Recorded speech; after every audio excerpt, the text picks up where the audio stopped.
To MS cuisine vlogs.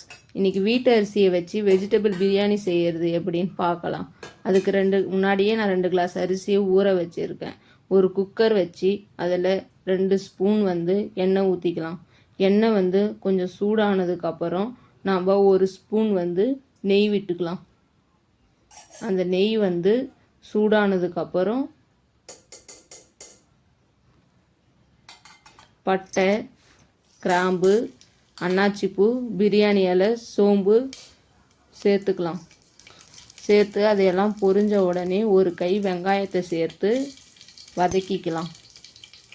அந்த வெங்காயம் நல்லா பொன்னிறமாக வதங்கணும்.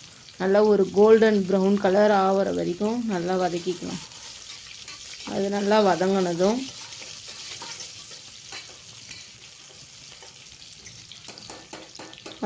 வதங்கினதும் நம்ம அடுத்த இன்க்ரீடியன்ட் சேர்த்துக்கலாம். 2 பச்சை மிளகா, அரை ஸ்பூன் இஞ்சி பூண்டு பேஸ்ட்டு சேர்த்துக்கலாம். இது நல்லா சேர்த்து நல்லா வதக்கணும். அதனுடைய பச்சை வாசனை போகிற அளவுக்கு வதக்கணும்.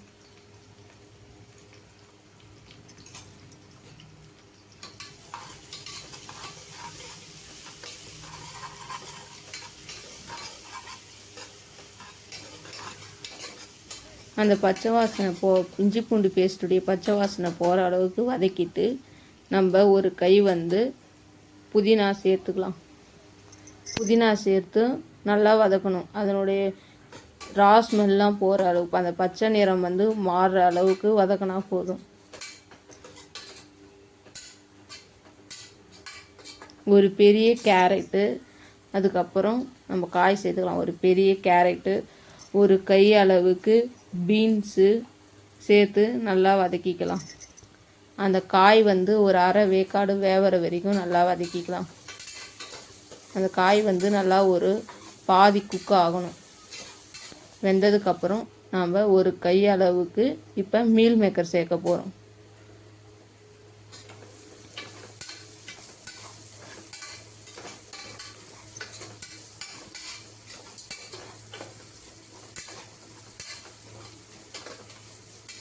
ஒரு கையளவுக்கு இப்போ மீல் மேக்கர் சேர்க்க போகிறோம். அந்த மீல் மேக்கர் சேர்த்துட்டு அது நல்லா வதங்குற வரைக்கும் நம்ம நல்லா வதக்கி விடணும். அந்த காயோடு போய் அந்த மீல் மேக்கர் நல்லா சேர்ந்து வதங்கணும். அது நல்லா வதங்கினதும் தக்காளி சேர்த்துக்கலாம். தக்காளியும் சேர்த்து கடைசியில் நம்ம தக்காளி சேர்க்கும் போது அந்த தக்காளி கரைஞ்சி போகாமல், அந்த காய் வெங்காயம் வதங்கின அளவுக்கு தக்காளி வதங்காமல் அந்த தக்காளியுடைய டேஸ்ட் நமக்கு நல்லா எடுத்து கொடுக்கும் பிரிஞ்சியில். அதனால் நம்ம இப்போ கடைசியாக நம்ம தக்காளி சேர்த்துக்கிறோம்.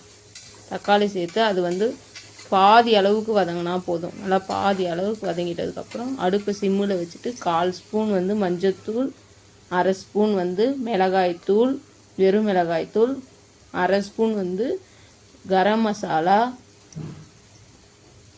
1 ஸ்பூன் தனியாத்தூள் போட்டுக்கலாம். போட்டு அதனுடைய பச்சை வாசனை போகிற வரைக்கும் அடுப்பை சிம்முலே வச்சு நல்லா வதக்கிக்கலாம். நல்லா வதங்கினதும் 3 ஸ்பூன் அளவுக்கு இப்போ நம்ம தயிர் சேர்க்க போகிறோம். அப்போ கொஞ்சம் தயிர் நம்ம அதிகமாக சேர்த்தாதான் அது நல்லா டேஸ்ட்டு கொடுக்கும். 3 ஸ்பூன் அளவுக்கு தயிர் சேர்த்துக்கலாம். தயிர் சேர்த்து அந்த தயிருடைய பச்சை ஸ்மெல்லாம் போய் ஒரு கிரேவி கன்சிஸ்டன்சிக்கு வர அளவுக்கு நம்ம நல்லா வதக்கிக்கலாம். நல்லா ஒரு 2 நிமிஷம் ஆகும். அதை நல்லா வதக்கிட்டதுக்கப்புறம் நான் 2 கிளாஸ் அரிசி எடுத்து ஊற வச்சுருக்கேன். 2 கிளாஸ் அரிசிக்கு நம்ம 4 டம்ளர் தண்ணி ஊற்றிக்கலாம். நம்ம பிரியாணி அரிசியாக இருந்தால் 1க்கு 1.5 ஊற்றிக்கலாம். இது வீட்டில் இருக்கிற அரிசின்றதுனால நம்ம 1 கிளாஸுக்கு 2 கிளாஸ் தண்ணி ஊற்றிக்கலாம். 4 கிளாஸ் தண்ணி ஊற்றிட்டு தேவையான அளவு நம்ம இப்போ உப்பு சேர்த்துக்கலாம். தேவையான அளவு உப்பு சேர்த்து நல்லா நம்ம கலந்து விட்டுட்டு அதை குக்கருடைய மூடி போட்டு மூடி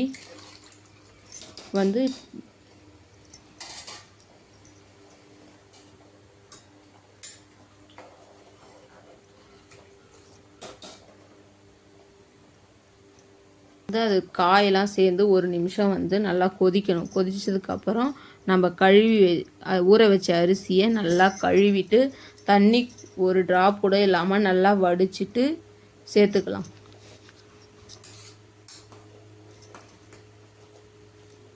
சேர்த்ததுக்கப்புறம் குக்கர் மூடி போட்டு மூடி விசில் போட்டுடலாம்.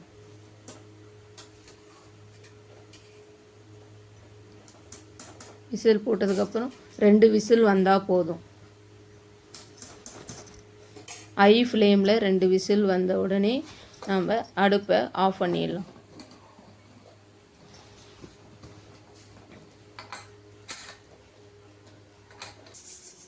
அடுப்பை ஆஃப் பண்ணிவிட்டு நம்ம 10 மினிட்ஸ் ரெஸ்ட்டு விட்டுட்டு விசில் ஃபுல்லாக போனதுக்கப்புறம் ஓப்பன் பண்ணி பார்த்தா நம்ம வீட்டிலே ஈஸியாக நம்ம வீட்டில் இருக்க அரிசியை வச்சு செஞ்ச வெஜிடபிள் பிரியாணி ரெடி. நீங்கள் எல்லோரும் ட்ரை பண்ணி பாருங்கள்.